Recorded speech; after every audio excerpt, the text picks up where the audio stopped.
Cup coffee తాగుతాం, ఏమైనా వచ్చే ముందు తింటే 2 పళ్ళ ముక్కలు తింటామేమో.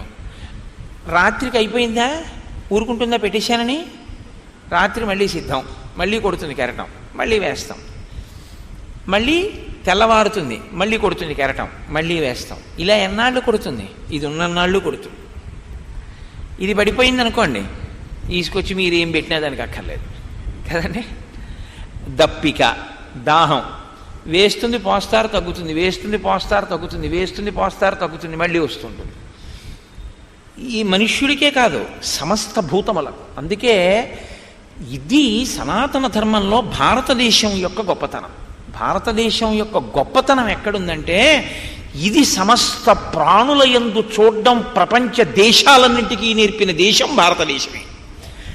నీలో ఉన్న ఆకలే ఇంకొక ప్రాణిలో ఉన్న ఆకలే. అందుకని ఒకడికి పెట్టి నువ్వు తిను తప్ప పెట్టడానికి సంఘాలు పెట్టుకోమని ఈ దేశంలో లేదు. పెట్టడానికి సంఘాలు పెట్టుకోవడం పశ్చిమ దేశాల సంస్కృతి.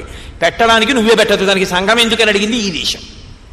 పెట్టడానికి సంఘం ఎందుకు? నువ్వే పెట్టు, దానికి సంఘం ఎందుకురా? పెట్టేవాళ్ళ సంఘం ఒకటి ఉంటే పెట్టని వాళ్ళందరూ ఎవరైనట్టు? రాక్షసులు అయినట్టు. కాబట్టి అందరూ పెట్టాలి, దానికి సంఘాలు ఏమిటి? పెట్టమని చెప్పడం ధర్మం. స్నాతకం చేస్తే పెట్టమనే చెప్తారు. కాబట్టి ఆకలి, దప్పిక, జర, ఎలా పుట్టిన ప్రాణి అలా ఉండదు, వికారమును చెందిపోతుంది. అన్నిటికన్నా ముందు విచిత్రం ఏమిటో తెలుసా అండి? 2 ఎగిరిపోతాయి. ఏమిటా 2? మీరు చూడండి. నాయక, నయన, ఈ 2 చాలా దగ్గర మాటలు. ఇంద్రియాల్లో నాయకత్వం కన్నుది. నాయక, నయన. కన్నే ముందు అందరికన్నా బయటి ప్రపంచం మీదకి తీసుకెడుతుంది మిగిలిన ఇంద్రియాల్ని. ఈ శరీరాన్ని పోషించడంలో ముందుండేవి పళ్ళు, కళ్ళు, పళ్ళు. ముందు పోయేవి ఏవంటే, ఇంకా శరీరం శిథిలమైపోతోంది స్మా, జాగ్రత్త. పుట్టి పెరిగిన శరీరం తరగడం మొదలవుతోంది. 6 వికారములు చెప్తారు. పుట్టినది ఉండాలి కదండి, వెంటనే ఊడిపోతే.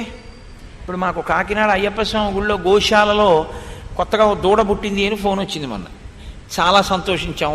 సుందరకాండ మొదలెట్టే ముందు అయ్యప్ప స్వామి దేవస్థానంలో గోవుకో దూడ పుట్టింది అని. ఇంకో గంటకి ఇంకో ఫోన్ వచ్చింది.